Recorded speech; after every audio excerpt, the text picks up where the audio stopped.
அன்பு தமிழ் உறவுகளுக்கு ஸ்ரீரங்கண்ட வணக்கங்கள். நாங்க அன்றாட வாழ்க்கையில பாவிக்கிற தங்கம் இன்றைக்கு பூமியின் மேற்பரப்புல கிடைக்கிற மதிப்புமிக்க, அதிகமாக தேடப்படுற மற்றும் விலை மதிப்புள்ள உலோகங்கள்ல ஒன்று. வெறும் 6 கிராம் தங்கத்தை பெறத்துக்கு நாங்க 1 டன் கனிமத்தை அகழ்ந்து சுத்திகரிக்க வேணும். தங்கம் பூமியில உருவாகிறதுக்கு முன்பே பில்லியன் ஆண்டுகளுக்கு முன் உருவானதா நம்பப்படுது. தங்கம் ஒரு கனமான மூலகம் என்பதால சாதாரண இரசாயன தாக்கங்களால அதை உருவாக்கவே முடியாது. அது சூப்பர்னோவா வெடிப்புகள் போன்ற மிக மிக சக்தி வாய்ந்த விண்வெளி நிகழ்வுகளால தான் உருவாக முடியும். நட்சத்திரங்கள் தங்களோட வாழ்க்கையின் முடிவில சிதைந்து வெடிக்கும் போது அந்த அதீத ஆற்றலால இலகுவான அணுக்கள் ஒன்றோடொன்று இணைந்து தங்கம், வெள்ளி, பிளாட்டினம் போன்ற கனமான உலோகங்களை உருவாக்குது. இந்த உலோகங்களின் கோடிக்கணக்கான நுண்ணிய துகள்கள் விண்வெளியில எறியப்படுறதால அவ பாறைகள் மற்றும் விண்வெளி தூசிகளோட கலக்குது. பூமியின் ஆரம்ப பில்லியன் ஆண்டுகள்ல அது மிகவும் சூடாகவும் உருகிய நிலையிலும் இருந்துச்சு. இரும்பு, தங்கம் போன்ற கனமான மூலகங்கள் புவியின் ஈர்ப்பு சக்தியால பூமியின் மையத்தை நோக்கி இழுக்கப்பட்டுச்சு. ஆனா சுமார் 4 பில்லியன் ஆண்டுகளுக்கு முன் பூமியை தாக்கிய உலோக விண்கற்கள் காரணமாத்தான் தங்கத்தின் ஒரு பகுதி பூமியின் மேற்பரப்பு என்று சொல்ற கிரஸ்டிலையும் மண்டலம் என்று சொல்ற மேண்டிலையும் சேர்ந்துச்சு. அந்த விண்கற்கள் தங்கம் மற்றும் பிற விலை மதிப்புள்ள உலோகங்களை கொண்டிருந்ததால அவை பூமியின் மேற்பரப்பில அடுக்குகளோட கலக்கப்பட்டது. அதுக்கு பிறகு சுமார் 2 பில்லியன் ஆண்டுகள் கழிச்சு பூமியின் உள்பகுதியில சிக்கியிருந்த சூடான நீர் சிறிய இடைவெளிகள் ஊடாக சுற்றியோட தொடங்கிச்சு. இது பாறைகள்ல பிளவுகளை உருவாக்கிச்சு. இந்த வெப்ப நீர் கரைந்த கனிமங்களை தன்னோடு எடுத்து சென்றது. அது மேலே போய் குளிர்ந்த போது குவாட்ஸ் பாறை உருவானது. அந்த பாறை நரம்புகளுக்குள்ள தங்கம் அதிகமாக சேரத் தொடங்கிச்சு. வெளிப்படையில் சாதாரணமாக தோன்ற இந்த பாறைக்குள்ள மிகச்சிறிய அளவிலான விலைமதிப்புள்ள தங்கம் மறைந்திருந்துச்சு. காலப்போக்கில இயற்கை அரிப்பு காரணமாக இந்த பாறைகள் சிதைந்தன. அதன் மூலம் தங்கத் துகள்கள் விடுபட்டு ஆற்று படுகைகளிலேயும் ஓடைகளிலேயும் சேர்ந்து கொண்டுச்சு.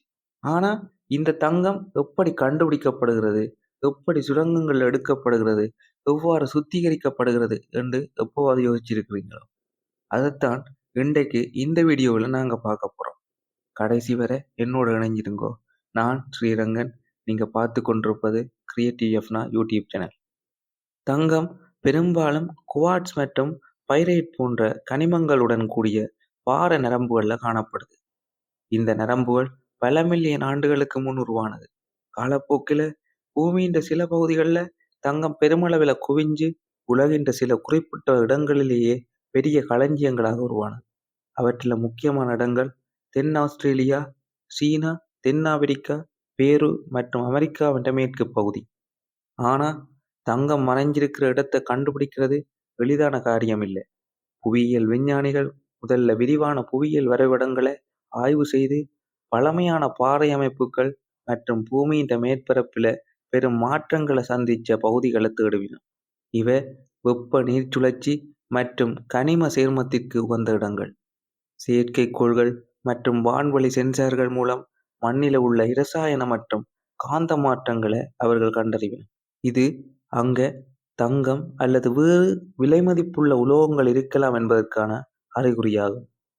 அடுத்த கட்டமாக நிலத்தில ஆய்வு செய்யப்படுகிறது. மண் மற்றும் பாறை மாதிரிகள் சேகரிக்கப்பட்டு ஆய்வகங்கள்ல நுணுக்கமான இரசாயன பரிசோதனைகள் செய்யப்படுகின்றன. தங்கம் இருப்பது உறுதியானால் அதன் ஆழம் மற்றும் அளவை அறிய ஆய்வு துளைகள் செய்யப்படுகின்றன. இதை சொல்றது எக்ஸ்ப்ளோரேட்டரி ட்ரில்லிங். இதுக்கு பிறகுதான் சுரங்கத்துறையின் மிகவும் செலவான மற்றும் சிக்கலான கட்டம் தொடங்குது. அகழ்வு திட்டமிடல், கனரக இயந்திரங்கள், கட்டுப்படுத்தப்பட்ட வெடிகுண்டுகள், மாபெரும் லாரிகள் ஆகியன செயற்பாட்டில் இறங்குது. பூமியின் மேற்பரப்புக்கு கீழே மறைந்திருக்கிற தங்கத்தை வெளிப்படுத்த டன் கணக்கில பாறைகள் அகற்றப்படுகின்றன. தங்கம் மேற்பரப்புக்கு அருகில் இருந்தா பொதுவாக திறந்த சுரங்க முறை, அதாவது ஓப்பன் பிட் மைனிங் பயன்படுத்தப்படுகிறது. முதல்ல கனிமத்த மூடியுள்ள மேல் மண் மற்றும் பயன்பாடில்லாத பாறைகள் அகற்றப்படும். பெரும் எக்ஸ்கவேட்டர்கள், லோடர்கள் மற்றும் சிறப்பு லாரிகள் தினமும் டன் கணக்கில் மண் மற்றும் பாறைப் பொருட்களை அகற்றுது. நிலம் படிக்கட்டுகளாக வெட்டப்படுது. இவை பெஞ்ச்கள் என அழைக்கப்படுகின்றன. இது இயந்திரங்களுக்கு பாதுகாப்பான அணுகலை வழங்கி நிலச்சரிவுகளை தடுக்கும். இப்படிப்பட்ட சுரங்கங்கள் நூற்றுக்கணக்கான மீட்டர் ஆழம் சென்று பல கிலோமீட்டர்கள் பரப்பளவில் விரிஞ்சு விண்வெளியிலிருந்து பார்த்தா கூட தெரிகிற அளவுக்கு மாபெரும் பள்ளங்களாக உருவாகின்றன. கடினமான பாறைகள் உள்ள இடங்கள்ல ஆழமான துளைகள் தூண்டப்பட்டு கட்டுப்படுத்தப்பட்ட வெடிகுண்டுகள் நிரப்பப்படுகின்றன. அவை பாறைகளை ஆயிரக்கணக்கான சிறிய சிறிய துண்டுகளாக உடைக்கின்றன. இதன் நோக்கம் பாறைகளின் அளவை குறைச்சு அவற்றை எளிதில ஏற்றிச் செல்றதுக்குத்தான். பின்னர் எக்ஸ்கவேட்டர்கள் மற்றும் லோடர்கள் மீண்டும் செயற்பட்டு அந்த கனிமத்தை மாபெரும் லாரிகளில் ஏற்றி சுரங்கத்தின் நொறுக்கு இயந்திரங்களுக்கு கொண்டு செல்கின்றன. ஆனா எல்லா தங்கமும் இவ்வளவு எளிதில கிடைக்கிறதில்ல. அது ஆழமான குறுகிய பாறை நரம்புகள்ல இருந்தா நிலத்தடி சுரங்க முறை என்ற அண்டர் கிரவுண்ட் மைனிங் பயன்படுத்தப்படுது. இதுல தங்கமுள்ள பாறை அடுக்குகளை பின்பற்றி சுரங்க துளைகள் மற்றும் சுரங்கங்கள் உருவாக்கப்படுகின்றன. சுவர்களுக்குள்ள காங்கிரீட் பூச்சும் உலோக கம்பிகளும் பயன்படுத்தப்பட்டு தொழிலாளர்களின் பாதுகாப்பு உறுதி செய்யப்படுது. காற்றோட்ட அமைப்புகள் நிறுவப்பட்டு தூசி வாயுக்கள் மற்றும் 50 பாகசியை தாண்டும் வெப்பநிலை கொண்ட வழி வெளியேற்றப்படுது. நிலத்தடி நீர் புகுவிடாமல் வடிகால் மற்றும் பம்ப் அமைப்புகளும் அமைக்கப்படுது. இந்த சுரங்கங்களுக்குள்ள அமுக்கப்பட்ட வழியை பயன்படுத்தி துளையிடும் கருவிகள் பாறைகள்ல துல்லியமான துளைகளை உருவாக்குது. சுரங்க பொறியாளர்கள் தயாரித்த வெடிப்பு திட்டத்தின்படி அதிக சக்தி கொண்ட வெடிகுண்டுகள் மில்லி வினாடி அளவிலான இலத்திரனியல் நேர கட்டுப்பாடுகளுடன் இணைக்கப்படுது. வெடிப்பு வரிசை மிக கவனமாக திட்டமிடப்பட்டு பாறைகள் திறம்பட உடைக்கப்படுகின்றன. அதே நேரத்தில் சுற்றியுள்ள கட்டமைப்புகளுக்கு பாதிப்பு ஏற்படாமல் பார்த்தும் கொள்ளப்படுகிறது. பாதுகாப்பு உறுதிப்படுத்தப்பட்ட பிறகு உடைந்த கனிமம் அகற்றப்பட்டு நிலத்தடி வாகனங்களில் ஏற்றப்பட்டு நொறுக்கு இயந்திரங்களுக்கு அதாவது கிரஷர் இயந்திரங்களுக்கு கொண்டு செல்லப்படுது. அங்கிருந்து அது சாய்வு பாதைகள், கன்வேயர் பெல்ட்டுகள் அல்லது செங்குத்து குழாய்கள் மூலம் மேற்பரப்புக்கு அனுப்பப்படுது. அடுத்த கட்டமாக செயலாக்கம் புரோசஸிங் தொடங்குகிறது. இங்கே பாறைகள் ஒளிரும் தங்க கட்டிகளாக மாறுகின்றன. முதல்ல பெரிய நொறுக்கிகள் அதாவது கிரஷர்ஸ் மற்றும் அரைப்பு பொறி கிரைண்டிங் மெஷின்ஸ் மூலம் பாறைகள் நுண்துகள்களாக மாற்றப்படுகின்றன. இந்த அரைக்கும் செயற்பாடு பாறைகளுக்குள்ள சிக்கியிருக்கிற தங்கத்தை விடுவிக்க மிகவும் அவசியமான ஒன்று.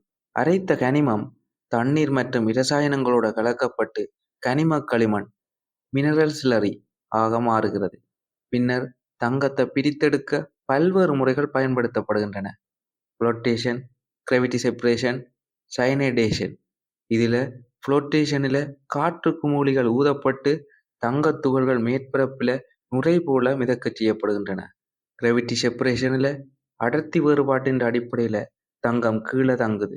மிக நுண்ணிய தங்கத்துக்கு உலகளவில் அதிகம் பயன்படுத்தப்படுற முறை சயனைடேஷன். இதில் சோடியம் சயனைடு கரைதல் தங்கத்தை கரைச்சு பிரிக்குது.